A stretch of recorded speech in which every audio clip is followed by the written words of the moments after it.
Hello and welcome to yet another webinar in the series that we are organizing in two Inspire hackathons right now, the Kampala Inspire Hackathon and the Dubrovnik Inspire Hackathon. You will learn more about it during this webinar. My name is Bente Lilja. I'm going to be your host today.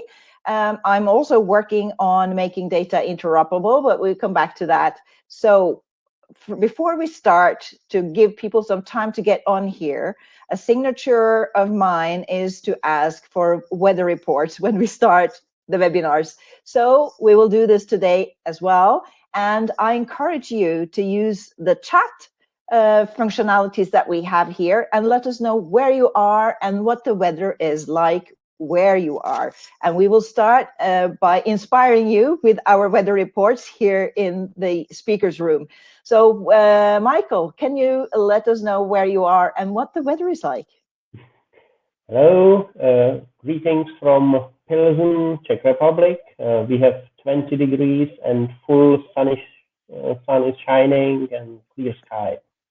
Nice spring weather. Yeah, exactly. And then let's go to Greece, I guess. Where are you, Valantis, exactly, and what is the weather like today? Hi, everyone.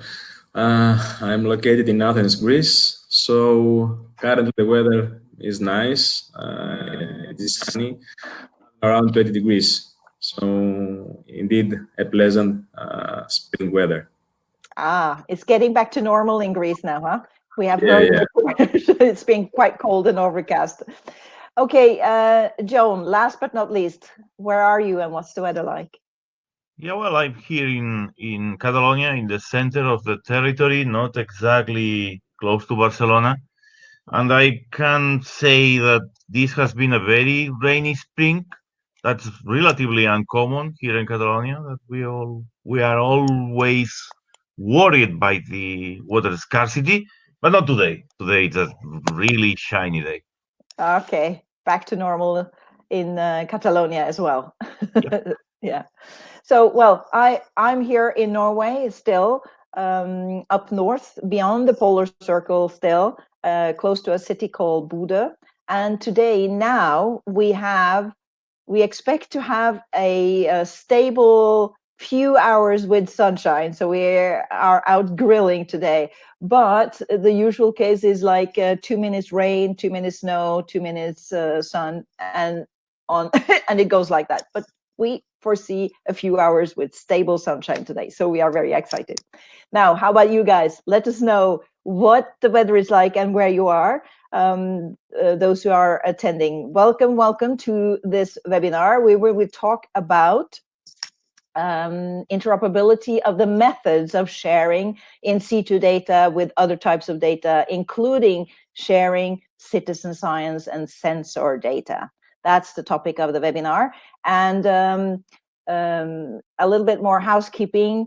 We are very excited if you can ask questions and comment in the chat box here, and we will answer some of them. If they are short, we will answer in between the presentations, but we will have a Q&A at the end. We plan to be finished at least in within 1 hour. Depends on how active you are as an attendee. And the replay is going to be sent to you automatically. If you register here, you will get it automatically, a replay. You will also get the slides, the presentations in this webinar. We will post it on planforall.eu. So Plan for All is an international association that is running or leading the organizations of these Inspire hackathons.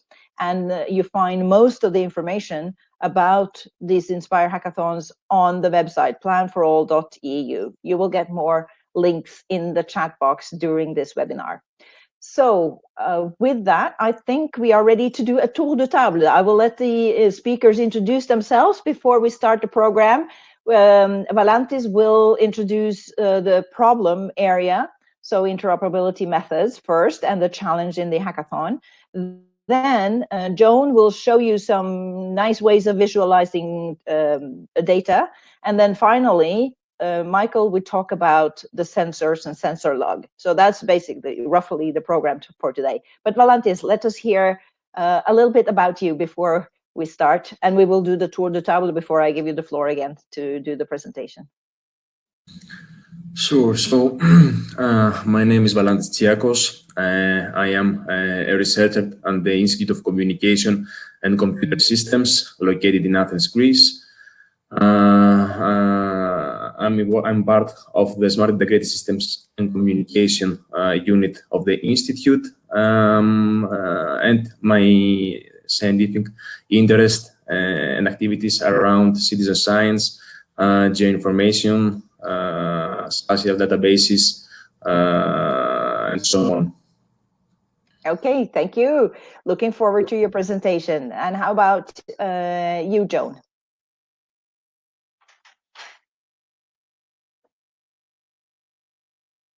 Sorry, looking for the mute button. Yes, Joan Maso speaking. Again, I'm in a research center in ecology and forest applications. We got here because we were interested in creating some maps of the things we did, and we end up being, experts in interoperability and web mapping technologies and all this stuff. You never know what's going to happen. Well, this is the field of interest. We are with Valantis in this WeObserve project, and we are running some committees of practice on citizen science, and in particular one on interoperability. And here in this experiment, as you already revealed, we are trying to provide some visualization clients in order to show the data from others. Excellent. Looking forward to that. And last but not least, Michael. Hello, my name is Michal Kepka. I'm a researcher at the Department of Geomatics, University of West Bohemia in Pilsen, Czech Republic. And I'm mainly focused on GIS, geomatics, and sensor data and sensor data processing, and partly visualization of spatial data on web and internet environment. So that's my mainly focus. I'm partly working as a developer and project manager at Czech Center for Science and Society as well. So I'm partly involved in the real praxis with research companies as well. Excellent. And well, a few words about me as well, though. I have been working on making data interoperable on many different levels, from policy to more technical issues. But I want to use this opportunity to say that I was also among the first organizers of the Inspire hackathons, and the topic was there, in fact, citizen science. The citizens observatories, the first pioneering citizens observatories, was part of that first hackathon in Barcelona, Joan. That's where it all started. And since then, citizen science source data is really, crowdsourced data is really a big interest of me, because I see a great potential to enhance the other types of Earth observations that we have, both space-based and other in-situ data. So it's a topic that is very dear to me. So data management in general has become my field of expertise, although my background is theoretical astrophysics, but never mind. So Valantis, let us hear more about this problem that you want us to attack.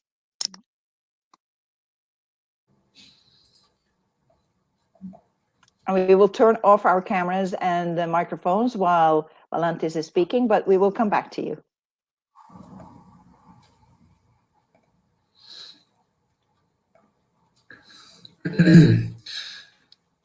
Okay, so hi once again. I would like to, through this presentation, to introduce you to this challenge and the items that we are trying to achieve. As Joan mentioned, this challenge aims to address items in terms of interoperability between methods of sharing in situ and citizen-sourced data. The idea behind this activity, and also one of the projects supporting this, it is emerged from WeObserve.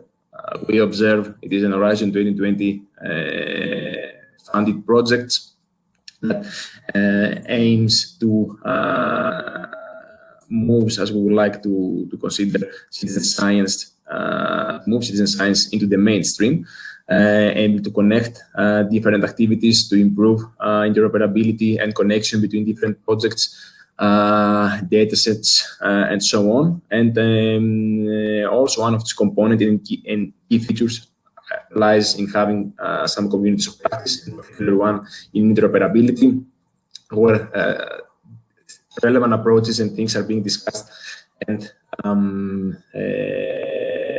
we try to tackle them. So in the context of this presentation, and as part of this challenge in the Spark Hackathon, I'm going to give you an overview about approaches for modeling citizen science data through the OGC SensorThing API. So, currently, the widespread adoption of mobile devices, the various crowdsourcing tools and platforms facilitate the engagement of people in scientific research and monitoring.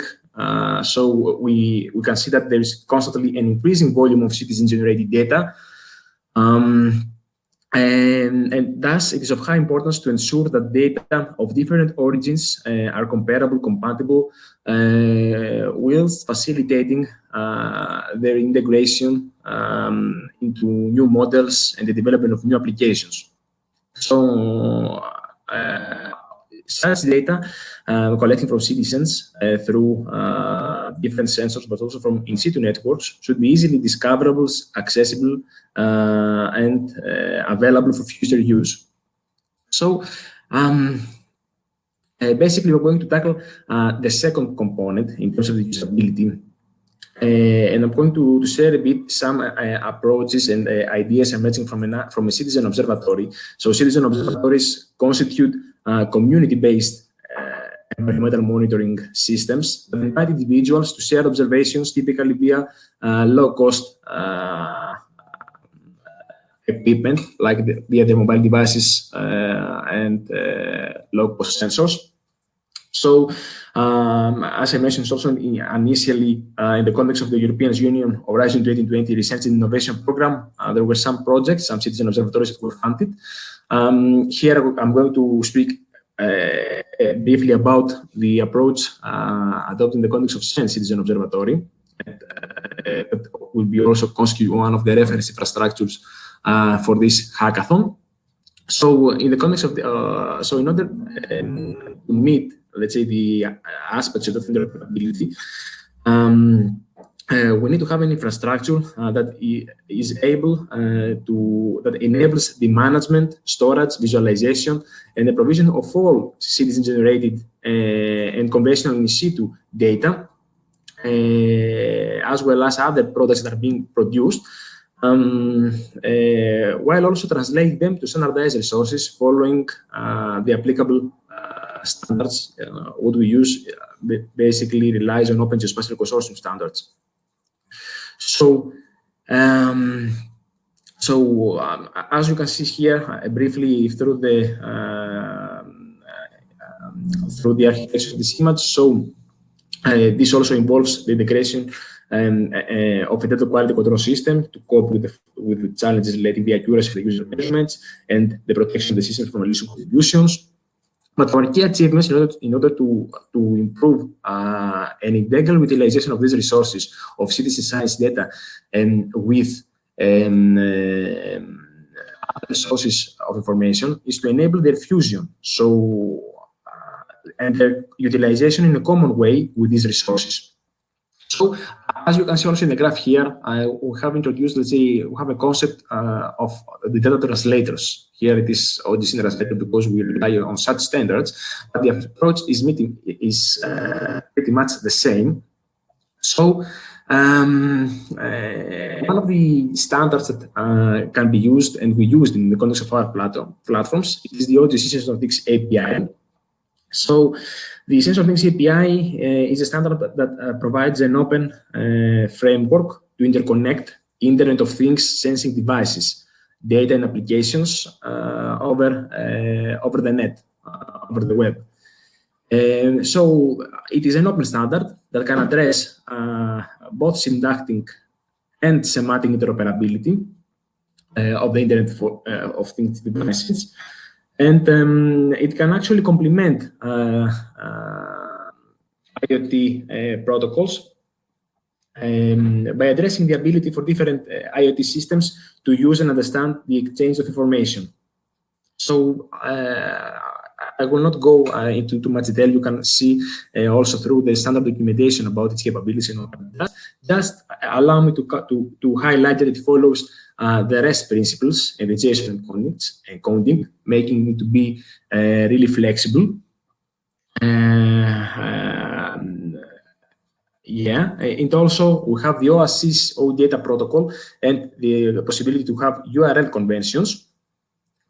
And in terms of the observation, and what we could mention also is that we have focus view observations, that it is useful in context of environmental applications in terms of reconciling difference between heterogeneous sensing systems, and eventually to model both crowdsourced and in-situ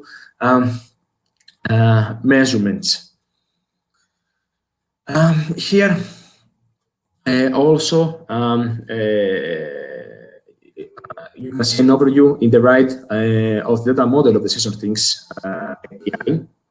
So the SensorThing API was chosen for this challenge for the modeling, as I mentioned, for both crowdsourced and in-situ measurements. So the rationale behind this is that it first allows different modeling, efficient modeling of what we call the moving sensors in the context of the citizen science world.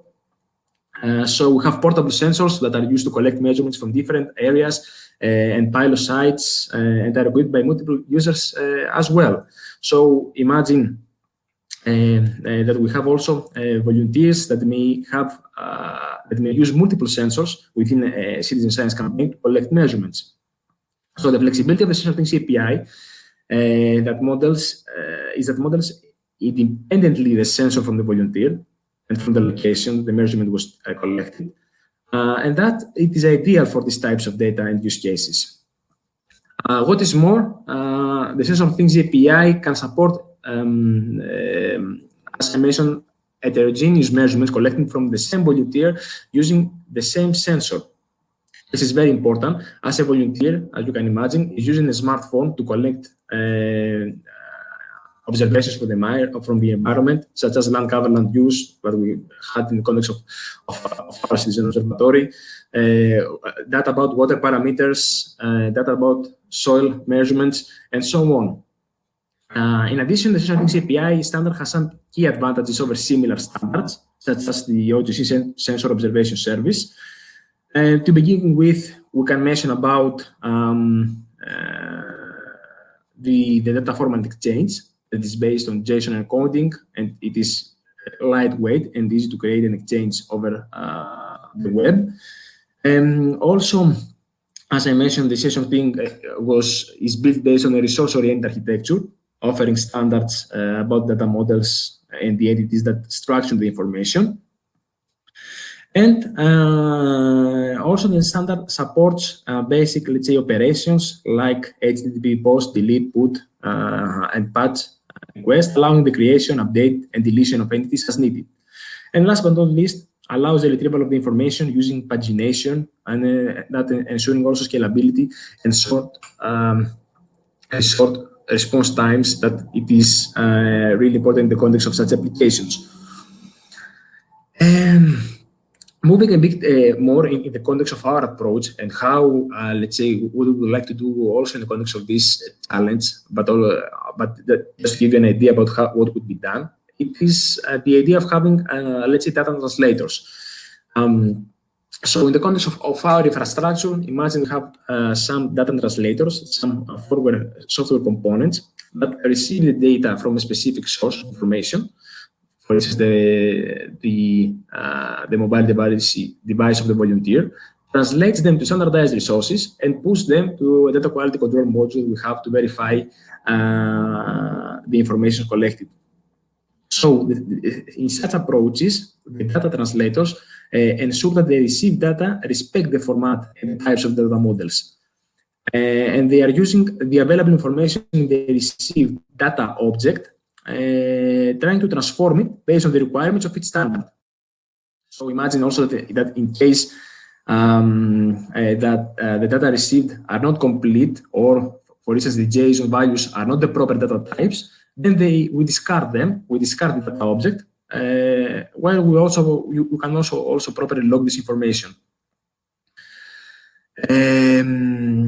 And yes, so and mainly we can add that the translation as a process is focused also mostly focused on eliminating this nested information and complex data object. So such an example can be seen also of a translation of a received custom JSON messages in the figure that I have in my slide in the right. So imagine that in the context for the SensorThing API, the correlation between the received data and the data model is not so straightforward. So for each data object received, so we have one observation entity and one feature of interest entity that are being created. In order for these entities to be valid in the context of the standard, the observation entity has to be associated with a data stream. And the data stream is a unique combination of a thing, a sensor, and an observed property entities that you can see also in the figure here. So imagine that we have each volunteer that is modeled as a thing entity based on the unique user identifier that it is available in the received metadata. So each portable sensor is modeled as a sensor entity based on the sensor unique identifier, including the metadata. So for the data that do not require a portable sensor, the mobile device of the volunteer uniquely matched to the volunteer is used as a sensor entity. So this is what you can see here. It is an example of the data translation process of video metadata collected, I think, in Kifissos river basis in Athens, Greece, to a SensorThing API compliant data model. And a similar process can be achieved when we have, let's say, in-situ sensors. Here I show an example again of a data translation process and also the overview of the connection for the web between such sensors. So imagine that for in-situ sensors can be equipped, let's say, in some cases, a simple example is that we have, let's say, some data loggers that are connected to the in-situ sensors and offer the possibility to either download the data in situ in some cases, or in other cases to remotely transfer data through the use of built-in GSM or GPS modem. So in the context, for instance, in the SenCitizen observatory, these data loggers are configured to send the measurement values in the form of CSV-like files into a server. So the lack of interoperability in the information files dictated the need to deploy into this server an executable file, a jar file, that it is in charge of transforming these CSV-like files into JSON and pass the measurements to our platform. So the end result is to have all in-situ measurements stored in our platform in a SensorThing API compatible format. So also here I give you some basic information about the capabilities of the root URI, some details about the SensorThing API that we will also have the opportunity to discuss and tackle in the context of the hackathon as well. So I will not go into too much detail. Just allow me to conclude my presentation with some of the items that we could do in the context of this challenge. So the first idea is the implementation of data translators that will facilitate the comparison of resources exposed for different standards, like SOS, WFRs, or other type of the ways that you publish your information to SensorThing API compatible schemas.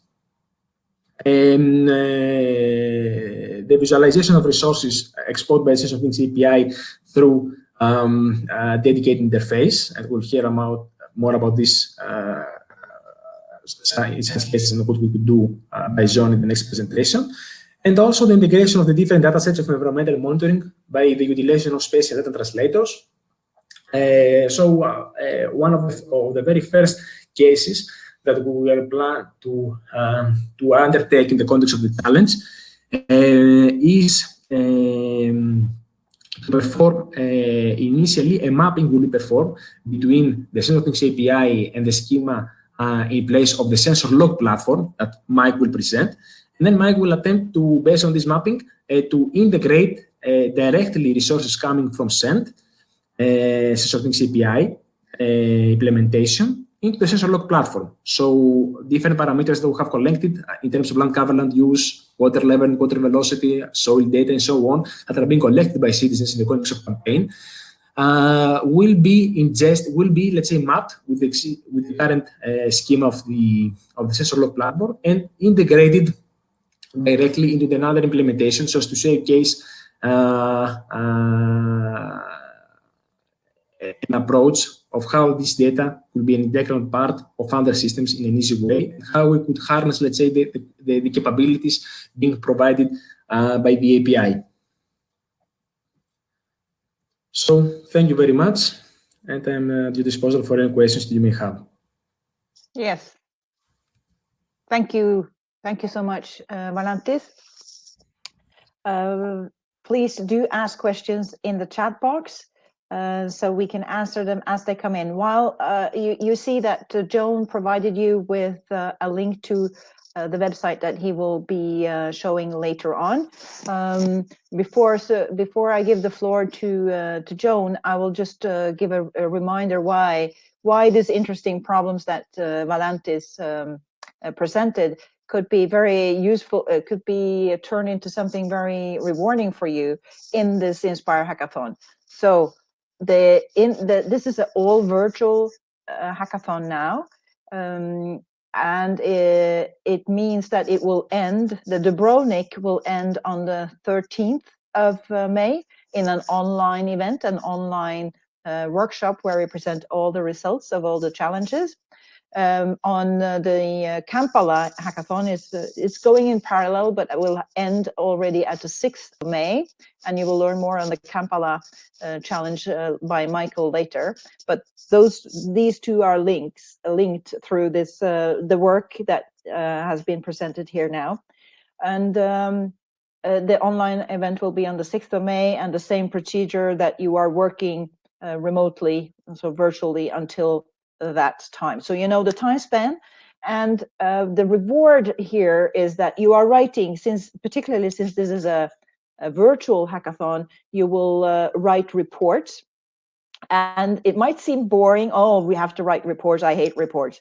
The thing is that these reports will form the basis for publications. So the reward here for you, what's in it for you in the end, is that by writing these reports, so the mid report, which will be used to promote your work, and the final report will actually then be, all of these reports will be published by Gudan, one of the partners, and given a DOI. So it's something that you can make use of in your career, be it if you are a professional or if you are a student. This is something very concrete that will come out of this hackathon. We will have a jury that will identify the top 3 team responses, and those will be given some extra help to publish and promote their work.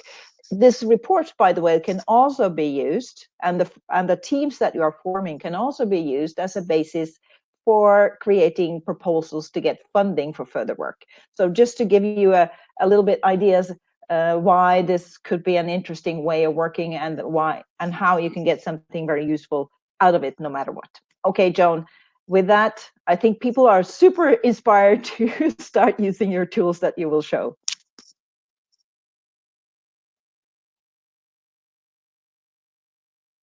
Maybe you should unmute. Are you unmuted, Joan? Yeah, and turn off our cameras again. Maybe I was mute. Yes. Maybe. All right. So let's go to the demonstration. So enough about the weather. Here I have the weather for Catalonia, but this is not what I would like to show to you. What I would like to show to you is a technology that we are using actually to demonstrate that all these interoperability stuff that we do by providing interoperable services that are using sensor standards, sensor web enablement standards are useful. And maybe the browser that I will show it to you doesn't look very spectacular at the first glance, and this is because, you know, maybe we need a graphic designer to help us. But the more important thing here is not what it looks, but what it does. And what you could do here, and this is the result of the Ground Truth 2.0 project, is to just jump to one of the different citizen observatories that the Ground Truth provide. Those are 6 citizen observatories, and I'm jumping to the first one. This is Rima Natura, and you identify again the same profile here, the same shape of the coast. So this is again Catalonia. And what I would like to show it to you is just phenology observations. And you can click on one of them and you get some pictures of what you are seeing here and some additional information on or about the species you are looking at, and so on, and where it was and what's the positional accuracy of it.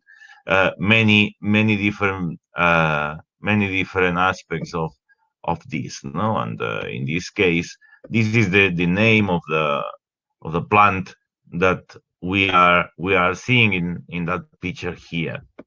Okay, this is what a normal user see, but what is happening behind the curtains is actually a set of requests that are asking for different stuff. And the first thing that we do see is a WMTS request to an OpenStreetMap that provides us with this nice background, this not nice map background. But what I would like to do is not to show you that, but to show you this other one. This is the get feature request that we are doing to a particular object that we see in the screen. So you are seeing now what is happening behind the curtains. And here we are asking for a web feature service. We are asking for a feature, and we get some description of this feature in this case in a GeoJSON file. Okay, and here someplace there should be the different species seen. This is another entity, and this is another name. All right, but this is feature service. So this has nothing to do actually with what Valantis was talking about before. So what is wrong here? But there's nothing wrong. It is just that we can combine different things together. So let me go to Baden Focus. Baden Focus is someplace in Sweden where we have some water quality. There are many lakes in this region, that is for sure, as you can see for all these light blue things here. So there are people that go to the field doing citizen science projects, and they simply take a sample and they analyze that and they get the status of it. So in this case, what they are reporting is nitrates and phosphates and all this stuff that it's in the water, that it is over some kind of a threshold, then it should not be good. And actually, this is a red dot, so probably there is something wrong with the nitrate levels of this place. If we open the console, you can see that new request has been done. And one of the things that you discover is a get feature of interest. And this is now real SOS request. So this is the response of a sensor observing service that is actually reporting all the features of interest. That means all the positions. So here the coordinates of one of those positions. And if we go down, you will guess that we will see at some point the query that I did to the red dot, and this is the query, and this is actually the data associated with the feature of interest. And now it's trying to show us this XML into an XML format, and you now discover that XML is a technology that sometimes becomes relatively slow. And this is not good, my friends. So, and this is something that has been bothering us because SOS is using XML encoding, actually the observation and measure encoding for this. And well, you can see here the different the data record, and in the data record the different properties. And one of them, if we scroll down, should be the nitrate number that we have seen before. All right. So what we can do, I mean, if this is strictly observations and measurements in XML, and we are seeing that it's not particularly fast, what we could do? So we could switch to JSON, and then what we are going to see here is a set of points. Here they are, a set of points. And there are many of them in this case. There are, as you can see, well, you can imagine, there are thousands of them. And one next to the other, they form this route that this bicycle has done with an air quality sensor. And we can immediately identify that there are red spots where intersections on different roads happen, and probably there is a traffic light here and an array of cars trying to move on, and since they are stopped, they are emitting some bad stuff, and we are again seeing some numbers, some observations of the in this case it is black carbon, you see here. So black carbon, and this is the actual measure of that sensor. What is happening, you know that I will do that. I will go into the deep here and try to guess what is happening behind the curtains. And what is happening behind the curtains now is that the same return, the same observation, is now a JSON file. And let me see if I'm able to find it, because there are many requests before the one that I need, and I'm no longer able to find the one that I need. Well, what we could do then is to reload the whole thing in order to make it visible. Sorry about that, but we just do this, and now there will be less things in the console, and now I'm able to show you that this is a get observation request, but this time we are not seeing all this minus done and greater than that reflects XML, but we are seeing these curly brackets and all these quotes here. That means this is JSON, and JSON is far more powerful in browsers, and it's far more faster. So that's why I like it. But it happens that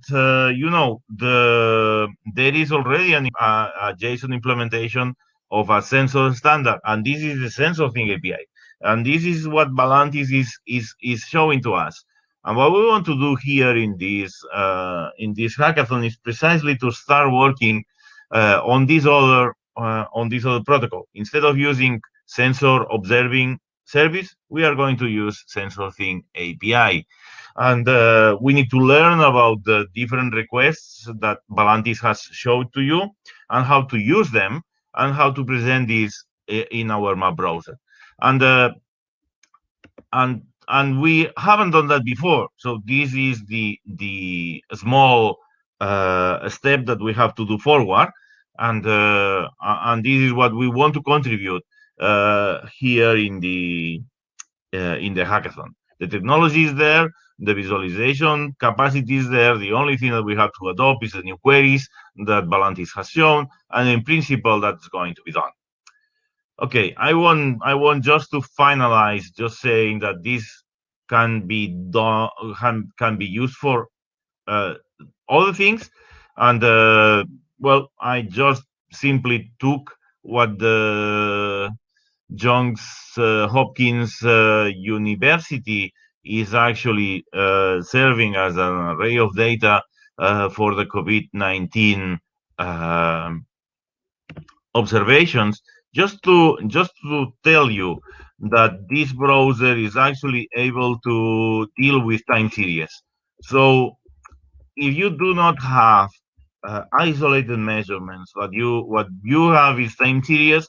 This is something that we just added to the browser just to be able to manage time series of observations. We had before time series of raster data, like this viewer of the Catalan data cube and Sentinel data, but now we just added that to be able to show you this.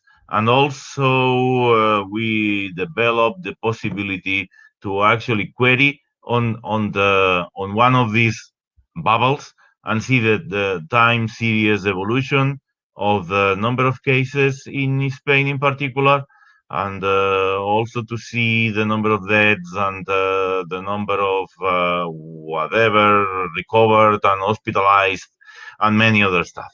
And if you want the news of today, though, it seems that there is a small increase in the number of cases versus the last 2 or 3 days. So that's not good here in Spain, but it's not the worst season, because the worst season was this one just before April the 1.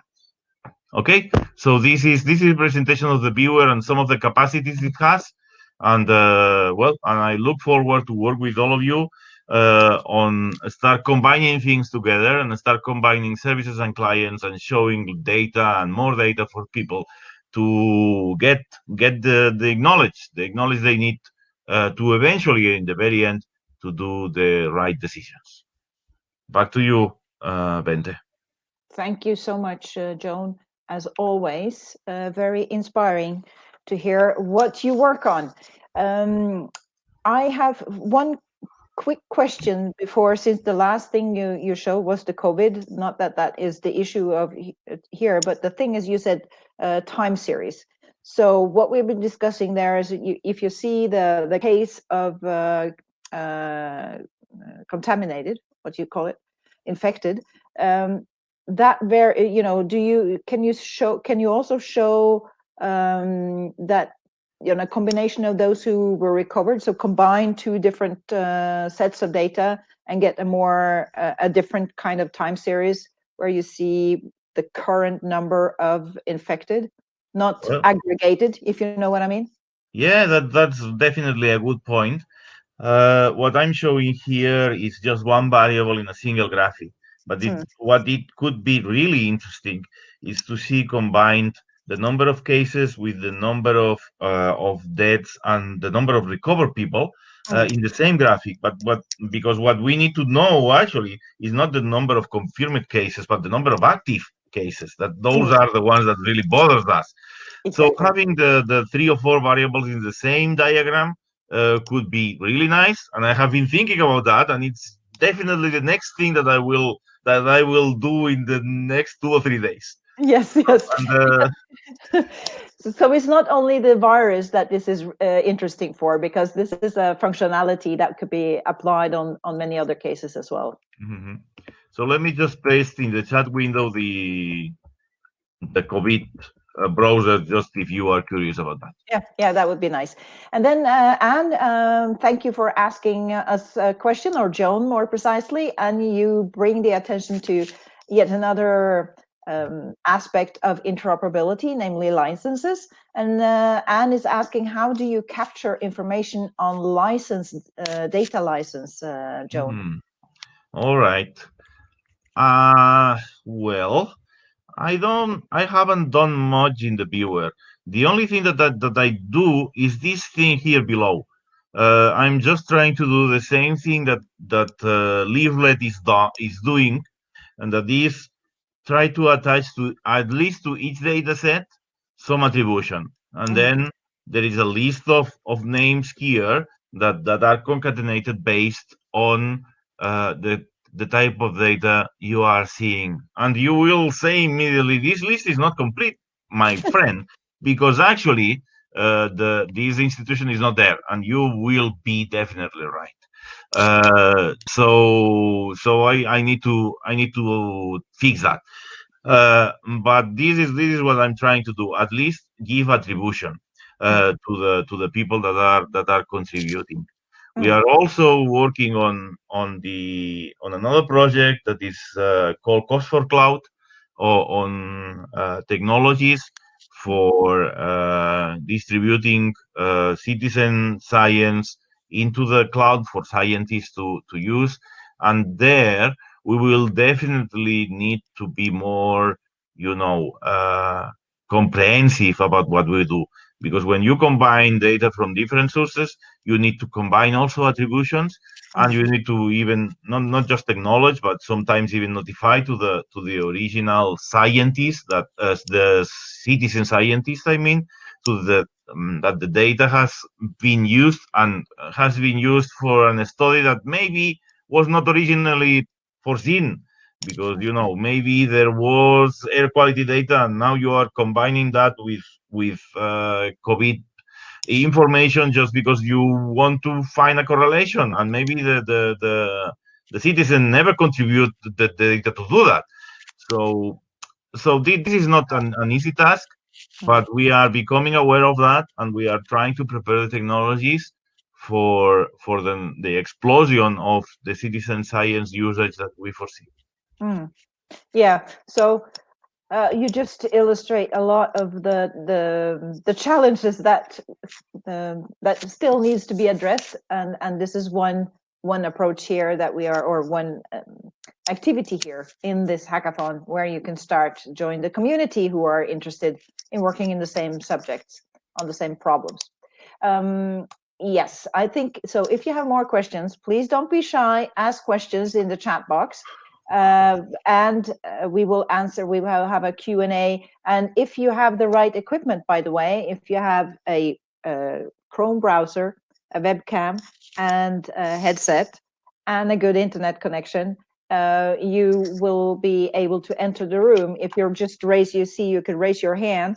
And if you raised your hand with that requirements met, we can invite you inside the room, and you can ask your question and discuss inside this webinar room.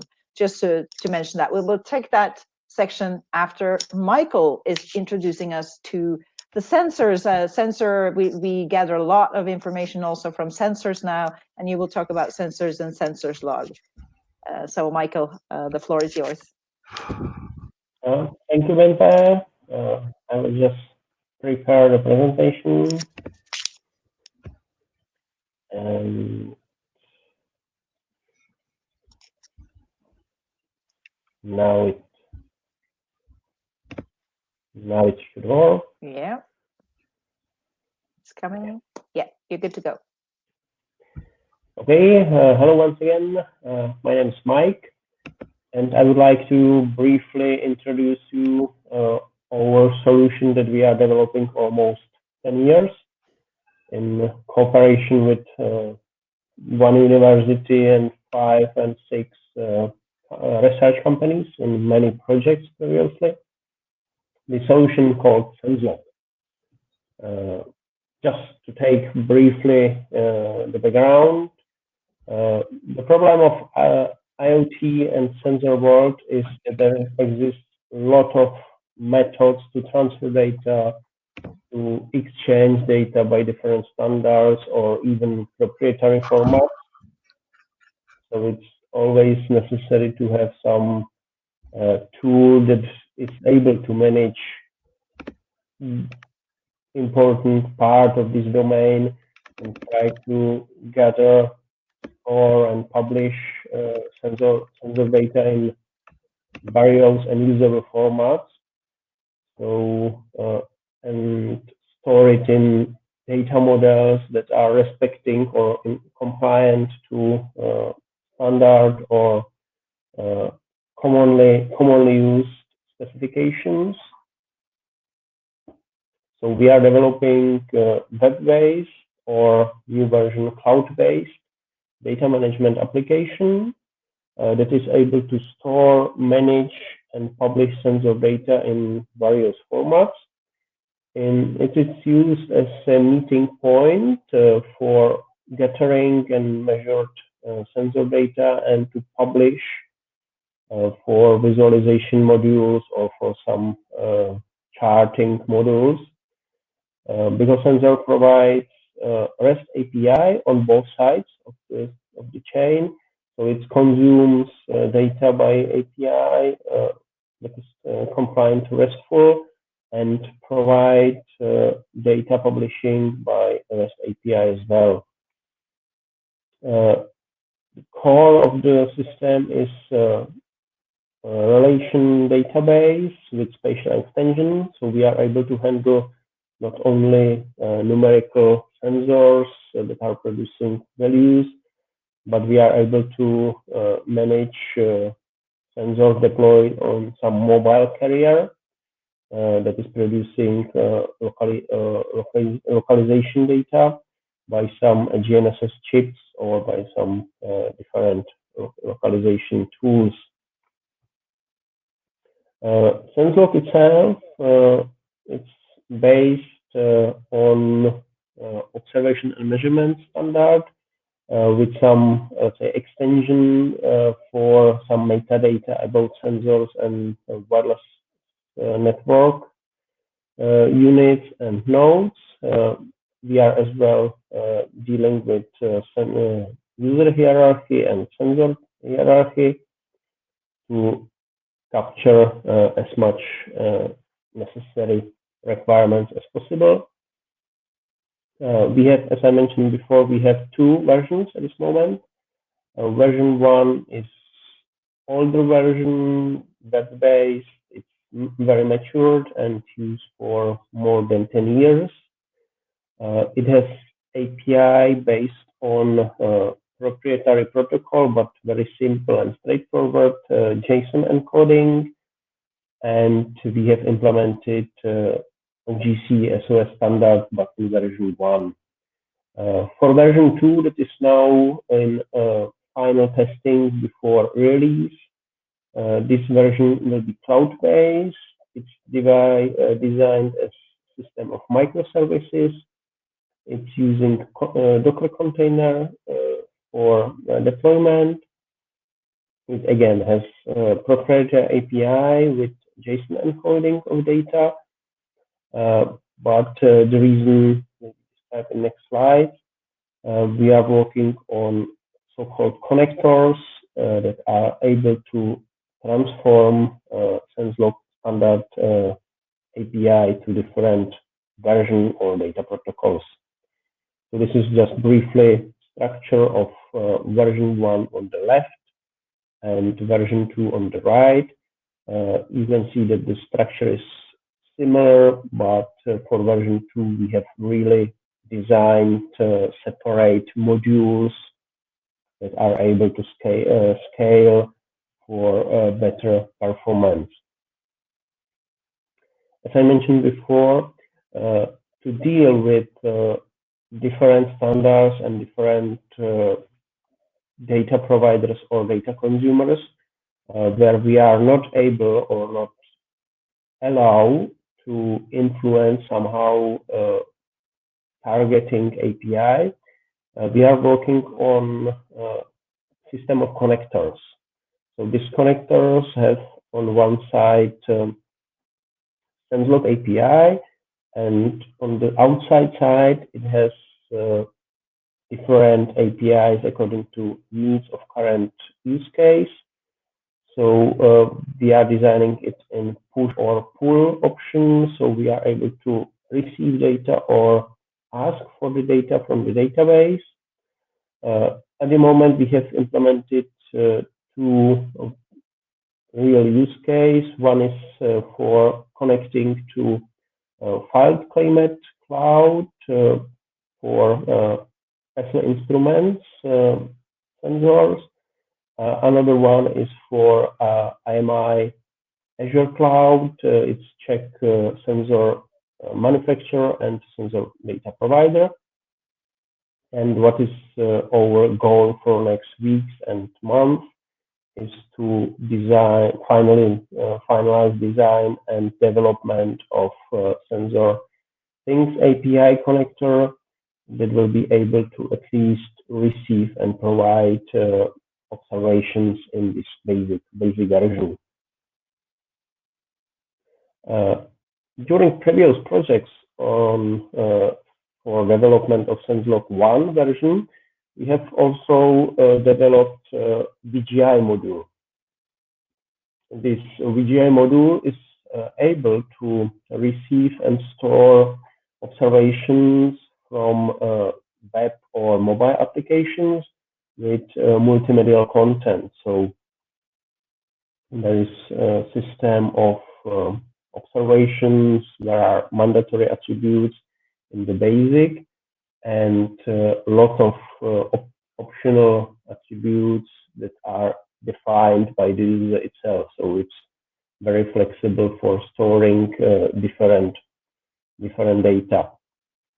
On the right bottom picture, you can see the basic scheme of VGI module data model. So it's very flexible for storing. And just to sum up realization of SensLog usage, we are running applications for groundwater monitoring, for some weather and meteorological stations.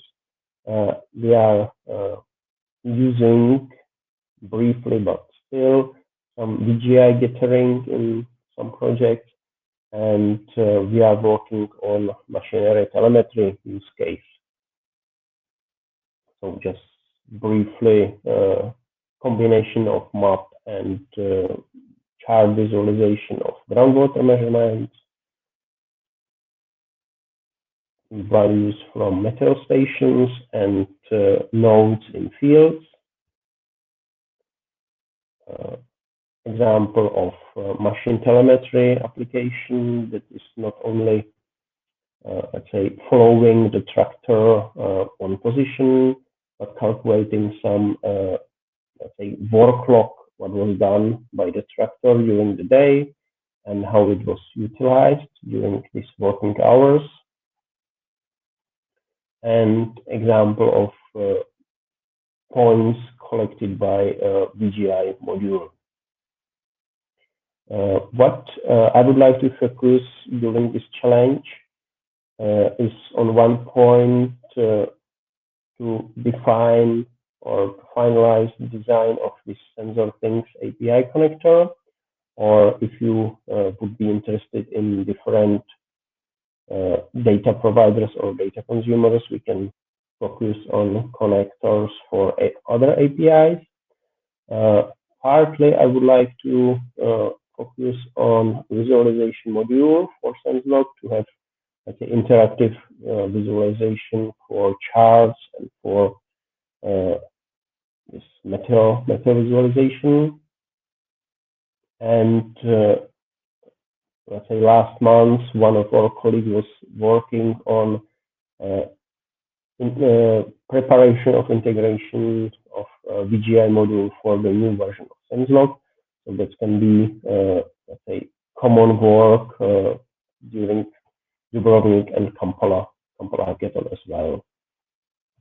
So that's all from my side. Thank you for your attention, and I will be very happy if you will have some questions. Thank you so much, Michael. Absolutely. Interesting to hear about this capacity that we've, just 10 years ago, for instance, there was nothing like it. Yeah, so it's amazing. Thank you so much. I see we have one question here. I will take that immediately. Bino, are there any thoughts on interoperability between OGC and NGSI standards?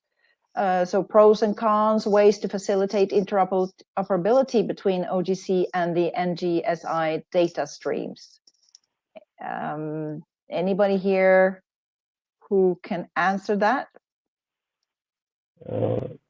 If I can, I was just, let's say, in the last 5 years, we were involved in 2 5R projects. And let's say the pros and cons of this was that, let's say, NGSI standards are really focused on these 5R components or general enablers. And they are, let's say, not so spread in the domain of sensor and data providers. So I think for targeting on wider usability and wider audience, it's better to focus on OGC standards from my point of view. Recently, also, we performed an analysis in the context of another project. So we're taking a similar approach in terms of sensor networks and observations coming from IoT devices and in-situ sense networks. So when there was an assessment for a large-scale demonstration, a large-scale infrastructure in terms of using either fireware, how it would work, because some of the partners or some of the colleagues involved were using this, or the SensorThing API. So it basically depends. I think that indeed we see that there is in the community that there may be we see implementations that are based on fireware. I think though the approach provided by the OGC, it is more flexible. In terms of such cases. Of course, if there is an interest, I think we could try to investigate this in depth. Perhaps if you have implementation running with fireware, we could see how we could interoperate this API, or to see, let's say, efficiencies and deficiencies in the context of different elements, like response time in the infrastructure, or how you search this information. But indeed, if you have, I urge you to register to the challenge, and during the upcoming online courses we will have with all the communities, we can discuss more and see what you work with and what will be done in the context of the challenge.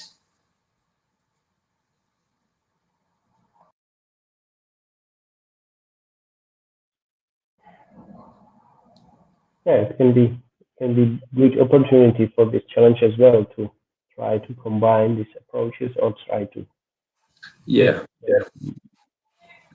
My impression or personal experience was that these general enablers, it was hard to even implement these versions of NGSI protocols as well. So it can be a really good challenge.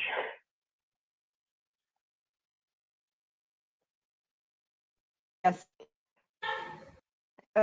Thank you. There is some bad internet connection somewhere. I'm not quite sure. Yeah, but I'm okay. Good. Can you provide here in both of these challenges? Can you please provide your email address here in the chat box, so those who are interested in joining and the continued discussion can directly? Is that possible?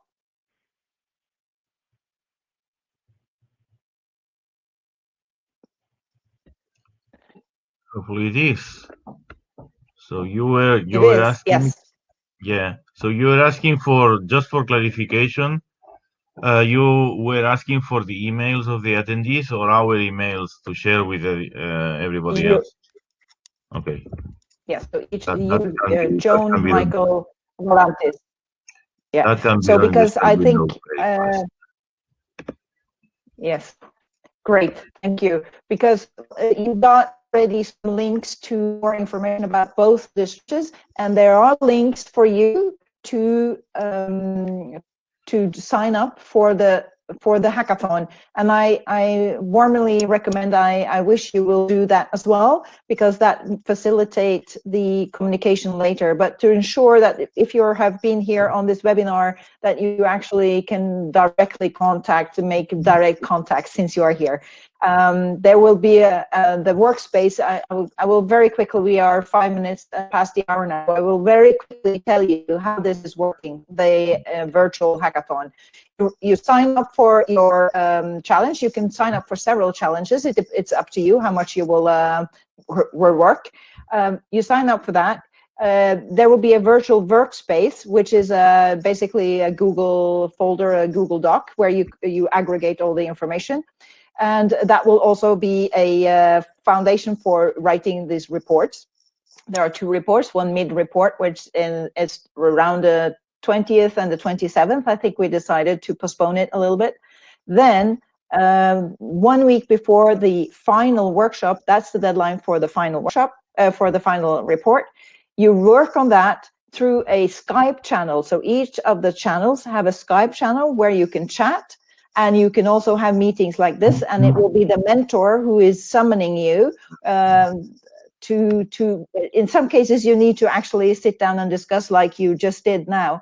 So there's a Skype channel that you can interact on, and of course, good old-fashioned email. So that's how you're going to work. I recommend also you prepare, of course, this is normal, prepare your space to collect all the information, the links that you get, and so on. And the recording of this presentations is also a part of the resources that you can use then in solving the challenge. So that's basically the very quickly how it's going to work. The final workshop will be on the 6th of May and on the 13th of May for Kampala and Dubrovnik respectively. And that's where very quick presentations will be made of the results. Again, you can benefit by participating here, by writing publications of some sort, and it will also be the basis for potentially writing a proposal and to continue the work. There will be more Inspire hackathons, so a benefit here also to become a part of a community that will continue to work together. Any final comments from the mentors here? Not at this moment. So thank you for attention, and see you in Skype calls and Skype chat. Yes, very good. Have a happy Easter and enjoy some free time as well. Okay, bye-bye for now. Bye.